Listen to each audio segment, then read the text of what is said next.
अब insulin pump है ये, आई जस्ट टेक, आज हमने इंसुलिन पंप के कुछ लोगों को बुलाया था जो डेमो करते, लेकिन वो आ नहीं पाए बिकॉज ऑफ सम रीज़न। लेकिन इंसुलिन पंप से भी as a diabetic educator you have to familiarise yourself. वो 1 लाख से लेके 4 लाख 5 लाख तक के इंसुलिन पंप आते हैं। कई सारे छोटे बच्चे हैं वो बार बार प्रिक करने से, बार बार इंजेक्शन लगाने से डरते हैं, तो उनके वो इंसुलिन पंप लगा देते हैं। इंसुलिन पंप कितना होता है, वो करीब 25 ग्राम का होता है, वो जैसे पेजर, या फिर वो 100 ग्राम का, जैसे एक सेब से भी हल्का। सो वो छोटा सा इंस्ट्रूमेंट लगा देंगे और उसके अंदर इंसुलिन भर देंगे, और उसमें ये पेजर की तरह पूरा कि कितनी देर में कितना इंसुलिन जाना चाहिए, तो वो डिसाइड करके अंदाजे से वो डाल देंगे। सो एनीवे, अगली बार जब मिलेंगे तो इंसुलिन पंप का एक डेमो हम कर देंगे ताकि आप उसको फेमिलियराइज कर दे। कोई ऐसा पेशेंट आ जाएगा जो इंसुलिन पंप वाला होगा तो बोलेंगे, आप बोलेंगे ये क्या है, तो उसे बड़ा अजीब लगेगा, क्योंकि वो तो रोज ही देखता है सुबह शाम, right. So as a diabetes educator you have to have a knowledge of this also. एक ये नई इंस्ट्रूमेंट है, ये कई बार डॉक्टरों को भी नहीं पता होगा, आपके डॉक्टरों को, लेकिन ये बड़ा इंपॉर्टेंट इंस्ट्रूमेंट है। इसे ये फ्लैश ग्लूकोज मॉनिटरिंग सेंसर है। ये क्या है, ये मैंने भी यूज़ किया था पहले।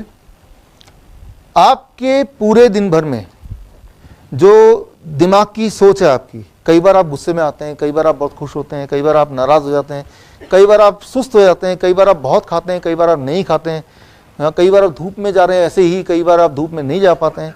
तो कई सारी फैक्टर्स हैं, वो सारे फैक्टर मिला के आपके ब्लड ग्लूकोज को कंट्रोल करते हैं। कोई एक फैक्टर नहीं खाना है, वन ऑफ द फैक्टर। तो वो घड़ी घड़ी आपका ब्लड शुगर रीडिंग कितनी है, उसका फ्लो क्या है, उसको जानने के लिए एक छोटा सा डिवाइस है। ये इंडिया में 2 साल पहले ही लॉन्च हुआ है और ये कुछ ही देशों में मिलता है। इंडिया में अवेलेबल नहीं है वैसे, फ्रीली केमिस्ट शॉप में नहीं मिलेगा, ये रिस्ट्रिक्टेड है। तो इसके अंदर एक पंच है, वो पंच से यहाँ पे फिट हो जाएगा, जैसे आप देख रहे हैं यहाँ पे।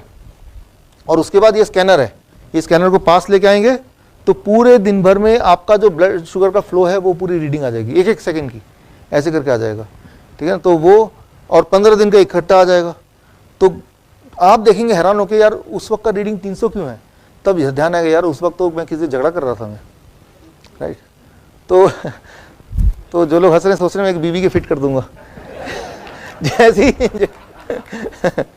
तो उल्टा ना हो जाए, राइट। एक खुद के फिट कर दो, एक उनके फिट कर दो, राइट।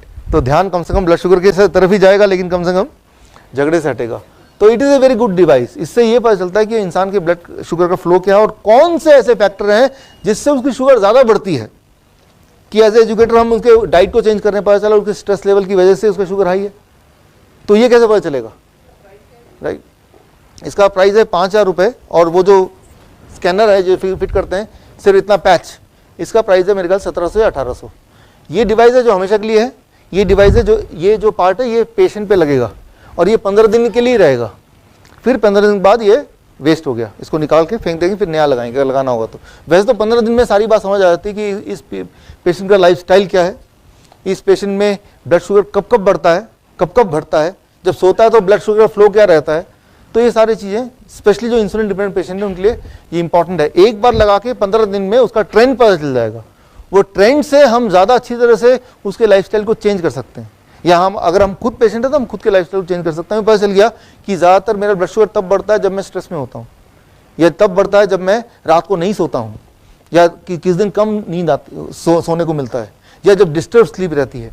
तो कई सारे ऐसे फैक्टर हैं जो कि दिख नहीं सकते आंखों से, लेकिन वो शुगर को इफेक्ट कर रही है। हम देख क्या सकते हैं, हम दवा को देख सकते हैं, हम फूड को देख सकते हैं, कुछ एक चीज़ों को देख सकते हैं, लेकिन हो सकता है जो इनविजिबल और चीज़ें हैं जो कारण बना हो वो कैसे पता चलेगा। So that is one device which can help you, right. So बाहर से स्टिक एक जैसे टैटू की तरह लग जाएगा, ये ऐसे शर्ट के ऊपर तो पता भी नहीं चलेगा, ऐसे छुएंगे तो पता चलेगा, but it will like a tattoo, it will fit, right. बाहर से स्टिक हो जाएगा, फिर नहा सकते हैं, जो मर्जी कर सकते हैं, एयरपोर्ट में जा सकते हैं, anything you can do with this, right. So ये वैसे भी इंटरेस्टिंग है for just to know about कि मेरे बॉडी में क्या क्या फ़र्क होता है जब मैं किसी भी अलग अलग सिचुएशन में होता हूँ, राइट। सो इसके बारे में बात करेंगे आगे। अब देखिए यहाँ एक इम्पॉर्टेंट बात सबके लिए, क्योंकि हम में से ज़्यादातर लोग कोई ना कोई मेडिसिन, कोई ना कोई सप्लीमेंट लेते ही लेते हैं एज ए नॉर्मल रूटीन में, मोस्ट ऑफ अस। सो कुछ दवाइयाँ ऐसी होती हैं जो ब्लड शुगर को घटाती हैं, जैसे जिनकी लिस्ट ये है, एस्पिरिन है, बीटा ब्लॉकर है, इनहिबिटर है, कैल्शियम चैनल ब्लॉकर है, कैल्शियम सप्लीमेंट्स हैं, राइट। सो कई सारी दवाइयाँ ऐसी हैं जो लेंगे तो ब्लड शुगर भी घटेगा। एट द सेम टाइम कई सारी दवाइयाँ ऐसी हैं जो लेंगे तो, जैसे ब्लड प्रेशर के लिए डायबिटिक्स लिया आपने, लेकिन ये ब्लड शुगर को बढ़ा दिया, राइट। सो हार्ट की दवा ब्लड शुगर को बढ़ा दिया। कफ एंड कोल्ड जब होता है, जो थायराइड की दवा लेते हैं, तो ये कफ एंड कोल्ड के लिए लिया, लेकिन ये ब्लड शुगर को बढ़ा रहा है। तो कई बार कुछ पेशेंट बोलते हैं कि मैं तो आपका डाइट ले रहा हूँ, लेकिन आज का बढ़ा क्यों आया, राइट। तो पता चला कि उसको जुकाम हो गया था और उसने दवा ले ली। तो जस्ट टू रिलेट, राइट, तो आप सोचेंगे डाइट तो सेम ही ले रहा है, तो क्यों इसका शुगर इतना बढ़ के आ गया। तो तब पहली चीज़ की कोई नई दवा तो नहीं ले रहे हैं, फीवर की दवा तो नहीं ले रहे हैं आप, कफ कोल्ड की दवा तो नहीं ले रहे हैं, कोई सप्लीमेंट तो नहीं ले रहे हैं, या अगर रेगुलर बेसिस पे ले रहे हैं तो फर्क पड़ेगा। लेकिन एक इंपॉर्टेंट बात है, चाहे ये दवा बढ़ाए या ब्लड शुगर घटाए, लॉन्ग रन में सारी की सारी दवाइयों का एक ही कंक्लूजन है कि वो ब्लड शुगर को अल्टीमेटली बढ़ाता है। घटाने के बाद फिर थोड़ा बढ़ाएगा, अल्टीमेटली आपका ब्लड शुगर हाई रहेगा because of the damage caused by these medicine. So कोई भी मेडिसिन पे कोई भी इंसान कुछ सालों तक रहेगा तो फाइनली वो डायबिटीज पेशेंट तो बन ही जाएगा। So that is the crux of this, right. So rule number 22, जब भी फीवर होगा, याद रखिए फीवर में हमारा ब्लड शुगर 50 से 100 तक बढ़ेगा ही बढ़ेगा, चाहे डायबिटिक पेशेंट हो या ना हो। तो ज़्यादातर जो पेशेंट हैं वो डायबिटीज़ डायग्नोस कब होता है, खासतौर छोटे बच्चे जब वो फीवर से गुजरते हैं, उस दौरान आप डॉक्टर पर ले जाइए, आप यहाँ पेशेंट ले जाइए, मेट्रो पर ले जाइए, भाई फीवर के लिए आया, वो क्या करेंगे सबसे पहले, सारा काम छोड़ के पहले इनका ब्लड शुगर चेक करो।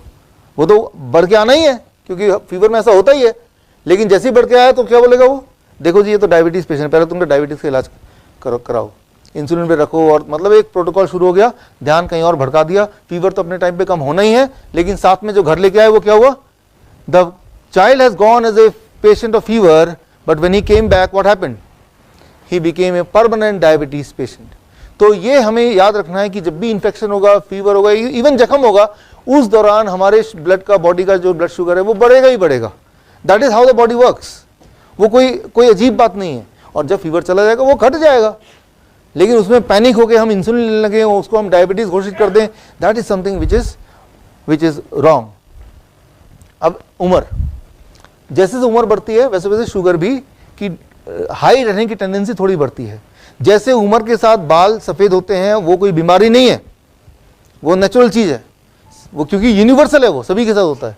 सिमिलरली उम्र के साथ थोड़ा थोड़ा शुगर भी बढ़ता रहता है, हर एक का शुगर का थ्रेशोल्ड बढ़ता रहता है, जैसे ब्लड प्रेशर का थ्रेशोल्ड बढ़ता रहता है।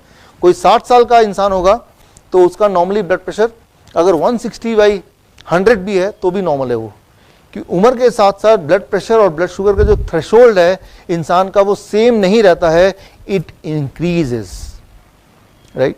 सो 20 साल के बच्चे का 120/80 होगा तो 60 साल के आदमी का, उसी आदमी का जब 60 साल का हो जाएगा, नॉर्मल ट्रेंड है कि 160/100 पे पहुंचेगा ही पहुंचेगा। ठीक उसी तरह से जैसे 20 साल के बच्चे का वो काले बाल हैं, तो जब वो 60 साल का हो जाएगा तब भी वैसे काले बाल नहीं हो सकते उसके, हैं तो अलग बात है, बट होंगे नहीं normally. So that should not be categorised as a disease. सर्दियों में ब्लड शुगर बढ़ जाता है 10%, 20%। इसीलिए ज़्यादातर जो डायग्नोसिस होती है ब्लड डायबिटीज़ की, 10 में से आप पूछेंगे 7 ऐसे बोलेंगे सर्दियों के दिन में हमें डायबिटीज़ डायग्नोस हुआ, तो उसकी गलती नहीं है, वो सर्दी की गलती है, राइट। तो सर्दी के दिन में डायबिटीज़ की डॉक्टर का बिजनेस बढ़ जाता है, क्योंकि वो ये जो फैक्टर है वो डायबिटीज़ नाम नहीं देना चाहिए। वो सर्दी में बॉडी की टेंडेंसी सभी की होती है, चाहे वो कितना भी हेल्दी है, शुगर थोड़ा बढ़ के रखता है बॉडी।